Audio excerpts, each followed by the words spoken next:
officials from the state government.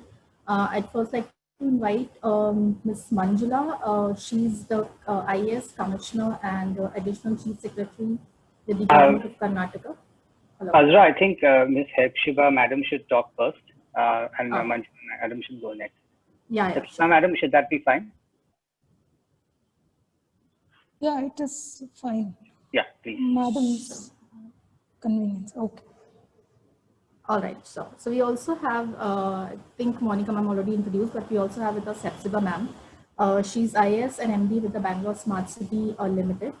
So for the welcome address, for the introductory session, I would first like to invite Hepzibah ma'am to share a few words with us, and then we can hear from Manjula ma'am. Good evening, all ladies and young women participating in this session.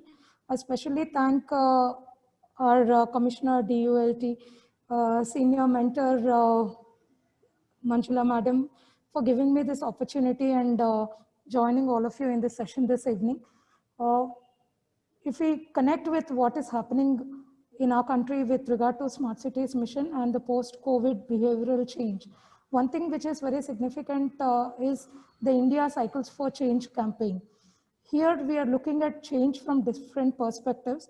One is with focus on sustainable mobility. Looking at the overall theme of sustainable urbanism, mobility forms a major sub-theme, and within sustainable mobility, we are looking at accessibility, inclusivity, and sustainability. So here, when the initial discussion started in the month of July, the Mission Director Smart Cities Mission has given a challenge open to all cities across the country, where cities are asked to participate in this India Cycles for Change challenge, where cities come up with innovative ideas, projects for making cycling related projects or creating a behavioral change in terms of urban mobility, and trying to bring in the local element more stronger into planning. So in this context, Bangalore Smart City also, under the guidance of DULT Commissioner and with the concerted efforts of all the stakeholders in the city, be it the police department, BBMP, and all the partners with regard to mobility, and also the non-governmental organizations. All of us have come together, and we have started with also the big support from the Karnataka State Reserve Police. We have started this campaign for a campaign against violence that happens on roads. In commemoration of the 150th birth anniversary of Gandhiji, we have started this campaign in the month of September. And every Sunday, we have been trying to take this message to the local level, involving the local cycling clubs, also the major partners like ULU or other stakeholders in the city, who the bicycle mayor Satya, who actually are trying to promote this cause and the need for this kind of forward thinking. And in this context, I can say every city is trying to learn from other cities, and also trying to have a reflection of what advantages a city has in terms of cycling. When we look at the case of Bangalore, as MD Smart City Bangalore, I can certainly say we have the biggest advantage of something called weather. I think with this advantage, we have also observed in the last 3-4 cycling events that we had, if it is raining or there's a drizzle, it actually has a very refreshing feel while you cycle, rather than it being a pain point. The major pain points of the impediments are the kind of infrastructure and maybe the behavior of motorists, which I think we all need to work on together. And more so when it comes to women cyclists. I can say motorist behavior is directly the reason which makes women feel more secure, or more participative, or more keen to take up the idea of cycling. in the context of Bangalore Smart City, we are looking at creating a cycling district. For this, we are working closely again with DULT and consultants from WRI, who are actually giving us leads to ensure seamless connectivity in the ABD area of Bangalore Smart City, which is the central business district majorly, and also have last mile connectivity with all the major multimodal transport partners that are there in this particular zone.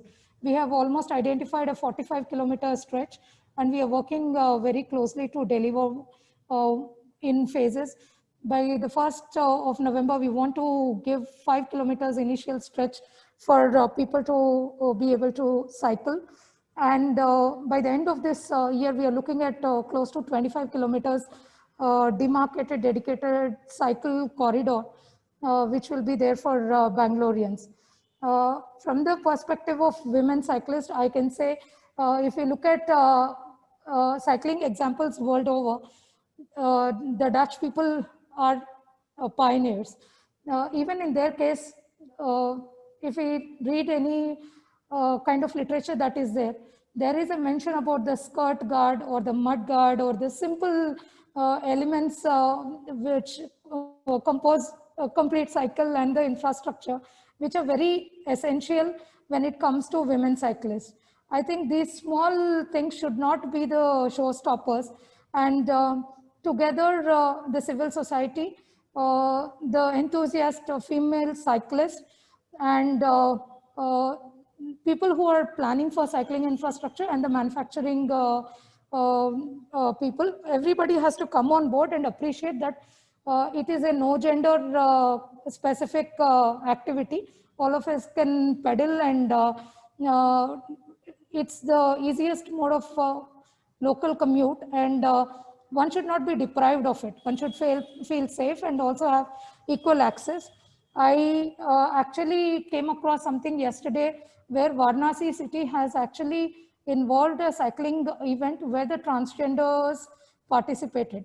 So there is no gender, and the other gender should actually be given more emphasis and be mainstream gendering through the activity that we all have already started to head on. I kindly request all other participants also to be open and share your views and thoughts so that our city will learn from this session in a big way. Thank you. Sure. Thank you, ma'am. Thank you. Those were like very important words. Of course, we are trying to make the system more inclusive for all the genders who are there. I'd now like to invite Manjula ma'am to share a few words with us before we start off with the discussion. Thank you. Good evening. Ellargu namaskara. It's good to see so much enthusiasm and participation in this session. First of all, let me thank WRI for organizing this event. This is the third webinar WRI has facilitated. The objective of each webinar is to focus on a particular area and to understand that area better and to see what insights we can take for planning the cycling infrastructure or the interventions in a better manner. The first webinar focused on public bicycle sharing system because shared mobility is so important in our cities today, especially these micro mobility options have become very popular among youth. So we had a very good insights from that session. Second was about discussing with the cyclist clubs across Karnataka. So to understand what drives them, what do they want in their cities. And this is followed, and we got really very good inputs actually from that session too. And this third one is mainly to focus on women cyclists and what do they see as issues while cycling, what are the challenges. It could be learning cycling too, safe cycling, so all across the entire spectrum, and to be able to kind of, again, use these inputs in planning. As we speak, we are all associated with BPAC to do a survey on livelihood cyclists, because we want to know how people who generally cycle for their work and they have no other option because they cycle because they can't afford any other mobility option. What are the issues they face? So to look at each focus group to understand the needs, requirements, the challenges from their perspective, from their eyes, and then be able to put it into the planning process. That's the objective that we have. DULT is a planning organization, the Directorate of Urban Land Transport. And we have been working on, raising awareness on cycling as a neighborhood commute or a commute for short distances for a pretty long time. For the last 6-7 years, we have been, organizing Cycle Day in association with various communities. And that has actually kind of opened our eyes to the fact that, there are a lot of people who want to cycle. Because earlier, there used to be always this chicken and egg syndrome. People would say, where are the cyclists?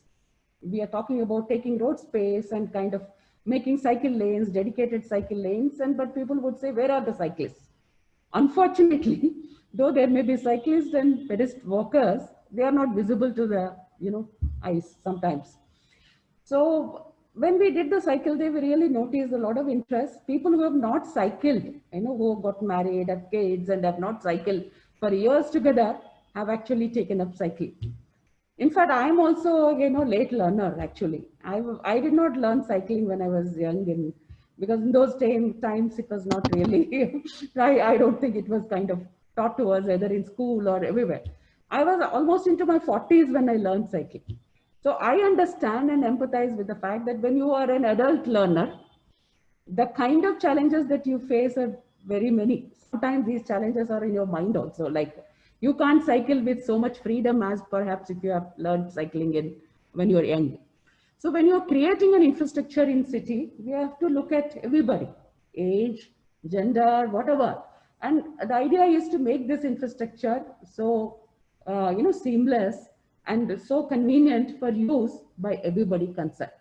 And that is where we require to hear the voices of many, many people and to understand, like women cyclists from Bangalore, cyclists who may be occasional cyclists, cyclists who are professional cyclists, cyclists from other cities like Davangere and other places, because each city would have its own requirements, have its own challenges and so on.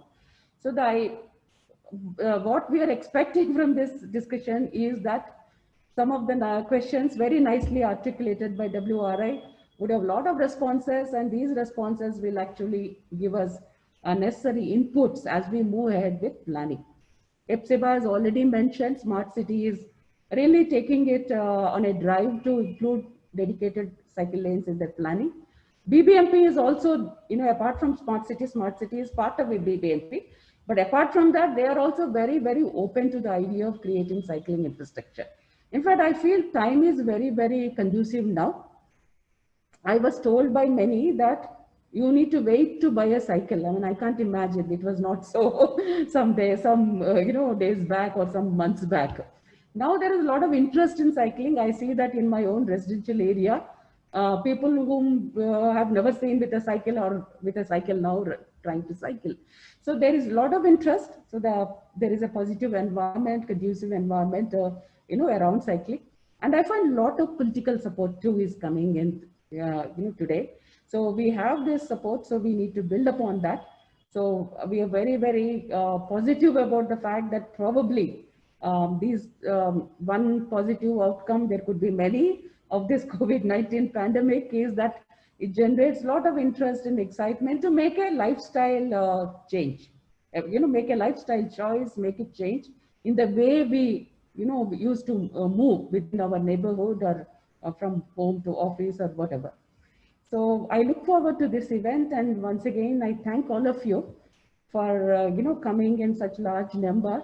Your presence is a strength, and your presence can really be the kind of a game changer. We could say that so many women are so interested in cycling. And here we have a representative sample, so we can think of how many more are there. Unfortunately, we couldn't probably accommodate so many in a online session, but we really look forward to this discussion and hope to get some kind suggestions and recommendations, whatever they are, however simple they may seem to be. we would like to take these suggestions and incorporate in our planning process. Thank you so much. Sure. Thank you, ma'am. You rightly said it's a conducive environment and the right time to have this discussion and move forward. So we'll now jump into the discussion. We have around 35 participants with us. So what we'll do is we'll break into three groups, three breakout rooms will be there. And each room will have a moderator. The moderator will take you through the questions, kind of drive the discussion.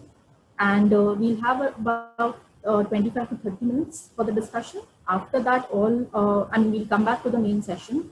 The moderators will kind of summarize the important points which have been discussed in each of the breakout rooms so that we can have like a summary of all the points that have been discussed today. And then we'll close. So yeah, I think everybody will be assigned automatically to a breakout room, and then there you can take the discussion forward. Participants have applauded the initiatives which DOLT and the Smart City is taking in terms of the cycle lane which is coming up on the outer ring road. And they would like more of those type of initiatives taken up by the authorities because it kind of helps in bringing a culture back to the city. Because India has been a place where cycling has already been there. It's there in our culture. So so these type of initiatives actually help in bringing back the message that, cycling is the way forward. That was one point. The other important point which came in was about the intersections. So a lot of women cyclists, or I would say generally cyclists, feel that, intersections are particularly not that safe to cross for cyclists. So that's something the authorities can take up, make it safe for cyclists to cross and in general redesign those junctions. There were a few cyclists who said that they could help us in identifying those junctions also. So I think we can get in touch with them to identify that what are those junctions which they specifically were talking about. So that's one. The other thing I'll close with this is the whole thing around the messaging and the culture building around cycling. A lot of women in the group said that they are daily cyclists. I mean, they commute to work on a cycle, and still they face some challenges. Like infrastructure is a separate thing, but this whole perception around cycling. So messaging is something which needs to be thought through more, so that we have like a larger impact in the long run. We not only have get more people to cycling, but also change the perception of motorists towards the cycling. So messaging is something which a lot of women cyclists feel is something that needs like a revival in terms of how we message this whole thing around cycling. So yeah, these are some of the challenges. Safety was not like a big concern. I mean, in some places it is when you're cycling on a highway or something, but in the city, it's not that a big concern as of now, like Bangalore, and somebody from Bangalore also shared that, that is an issue, but because since they've been cycling for a very long time, they have tried to find their way through to deal with, if at all they face any issues of that sort. So yeah, those are some of the points that were discussed in our group. I think group 2 can then now can summarize the points. The moderator from group 2. Yeah, thanks, Azra. Yeah. So even we had a lot of interesting points coming from various cyclists.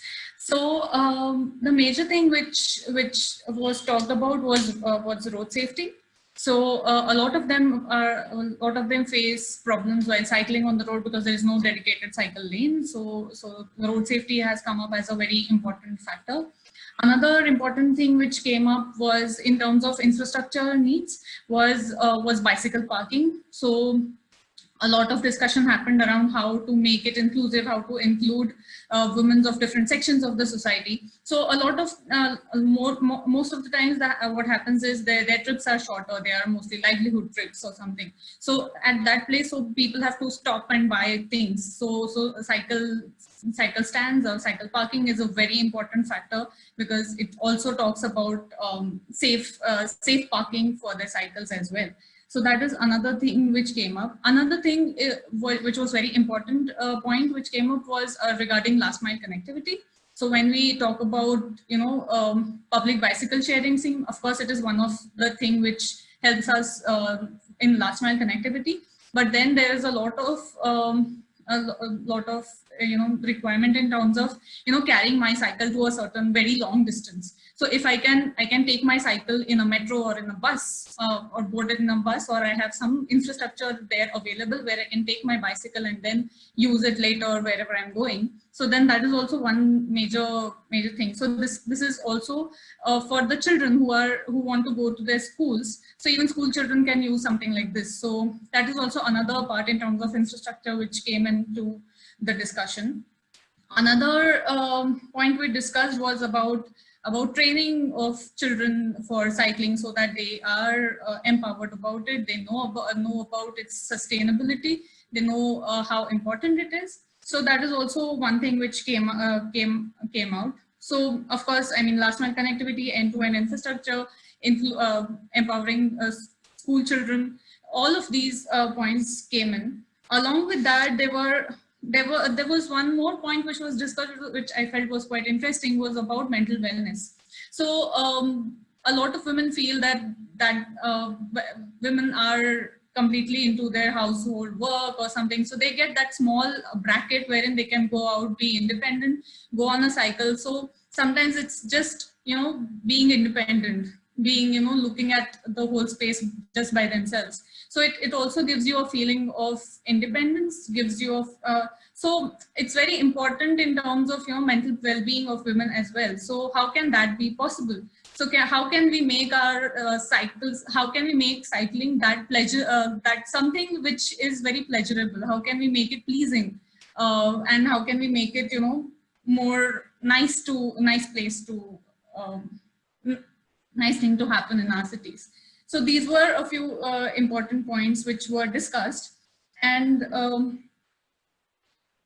yeah, and another thing which was like specific to women riders, one was lighting. So women are generally comfortable riding in the daylight, but then at night we need proper lighting to feel safe.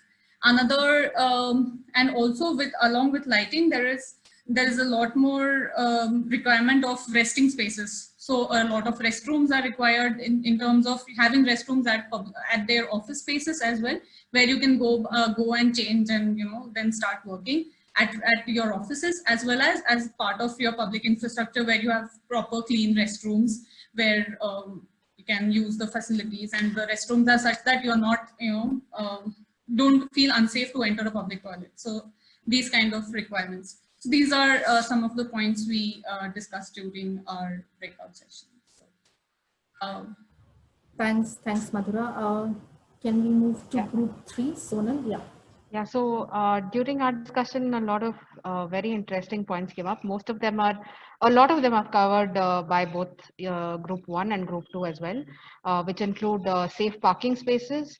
There was a discussion on how in Bangalore we have good parking spaces built on Church Street, but they're lacking in some other spaces like metro stations and bus stations. Or like any other public space, so that women can feel safe parking their bicycles and taking their cycles more. So the other point that was made was to create awareness. So at the workplace itself or by the government, creating more awareness on taking up cycling as a viable option. The third thing was more on how women themselves should come out and reclaim the space, because when you see a lot of women actually cycling and taking up the space, it makes it more safer for other women to join them. So the other points that were made were also about harassment by auto drivers and honking down women when they see the women cycling. So for that, some solutions that were suggested were putting up CCTV cameras or having some laws around protecting the cyclists, especially during accidents. The other point made was about dress code. So because Indian dress code is all about saris and dupattas, and some women might not be comfortable, and it's a dress code even at their workplace. For example, in colleges and for academicians, they have to wear a sari. I think even at government offices sometimes.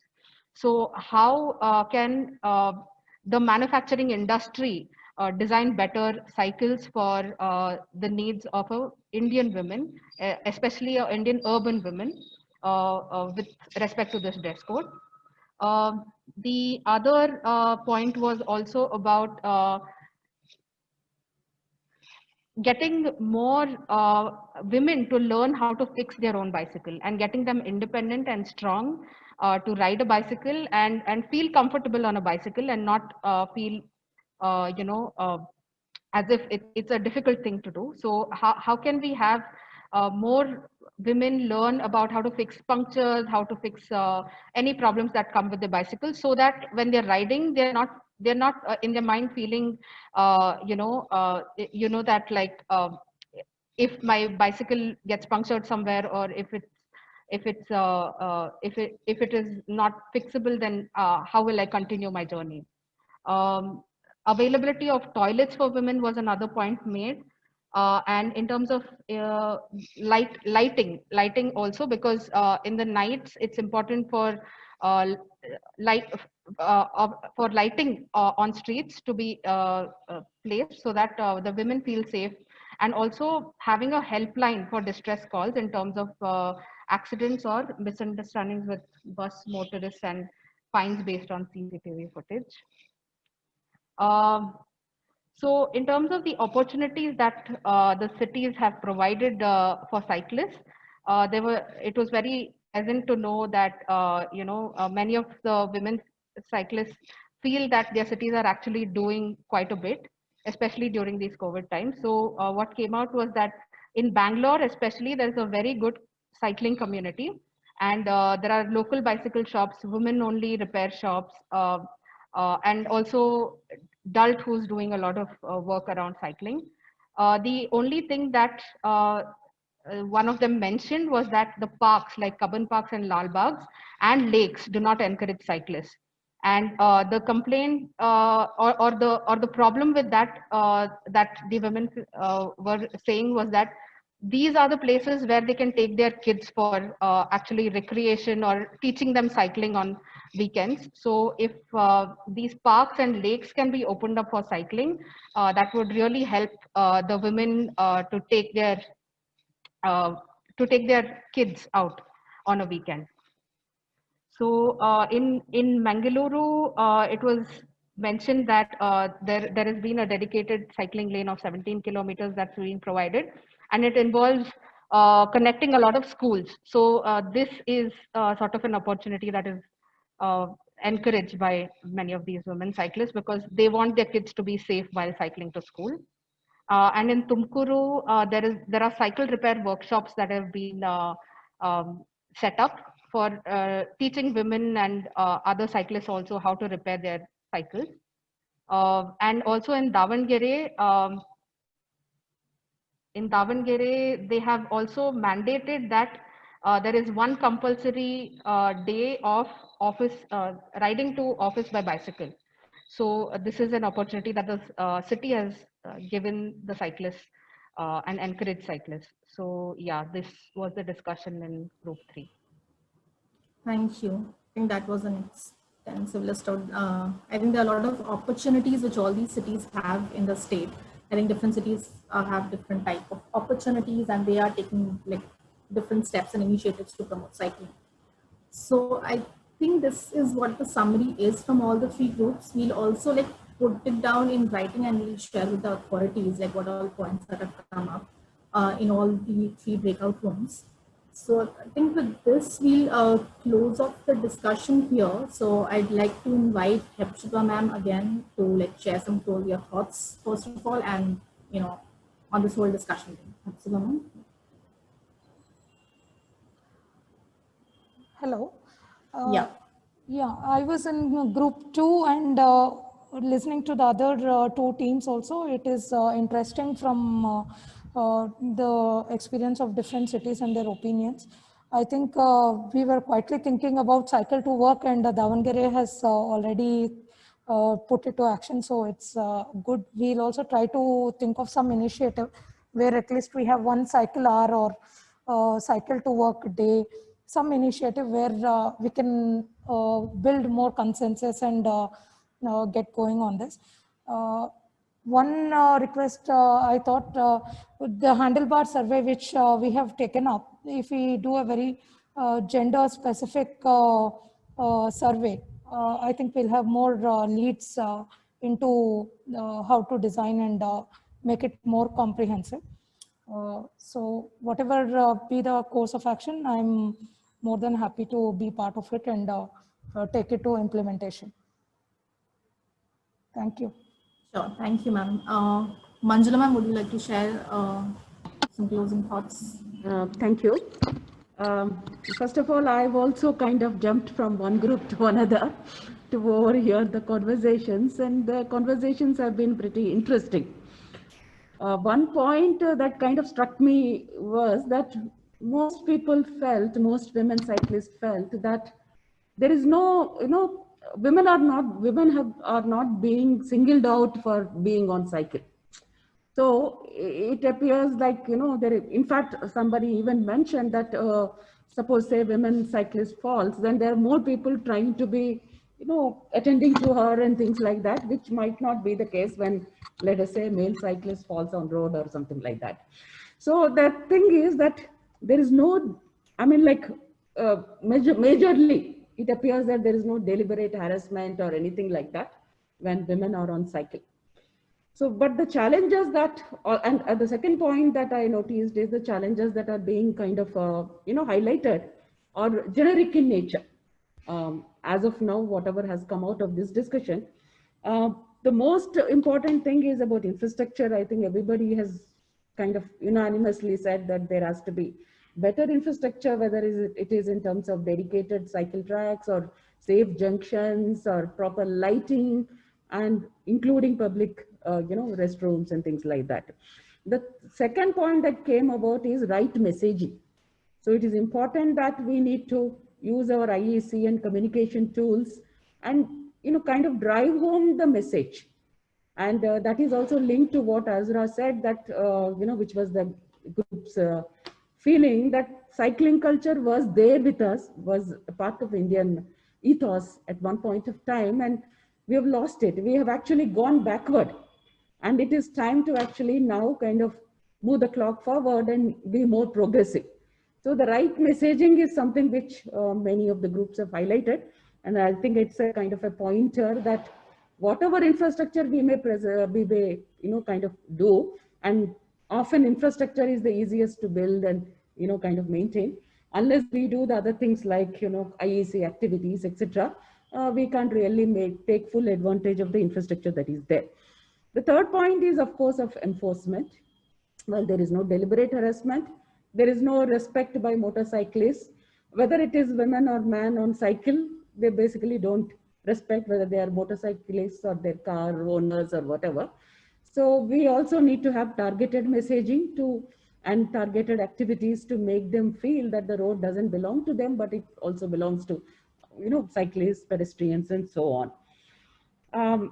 It's been an interesting kind of a discussion with has thrown out some points, but I think today may be the beginning of the conversation, and I'm quite sure most of you would also have some points to kind of highlight.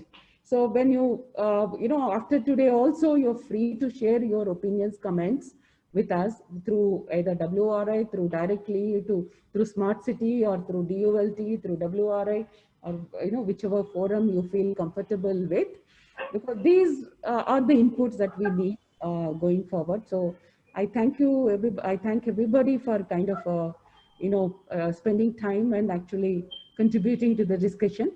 And we hope we would have similar conversations, periodically. And we keep going back to you as a kind of the springboard for getting feedback on what we have done, whether we have done something right or whatever. Thank you very much. Ma'am, if you allow, I'd just like to add 2 points. Please. Yes, ma'am, it was a very valid point that this is just the beginning of the conversation, and from what I've heard from the moderators, that while we covered most of the topics, I think there is a lot more to be said. So what we'll try to do is we'll kind of collate all the points that have been discussed so far and put it in a document, and we'll share it with the participants so that if they'd like to add some more points, I think that is something that would be really, really useful. And the second thing is that we'd really like to take a quick group photograph. So if everyone can put their cameras on, it'll be a really nice photograph to see everyone participating in this conversation.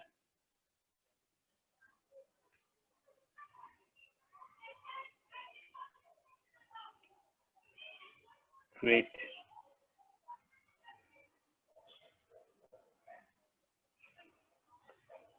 Thank you so much. This was a really great conversation, and we will hope to see a lot more points added in that document that we share with you. Thank you. Thank you, everyone. So, Great. thank you.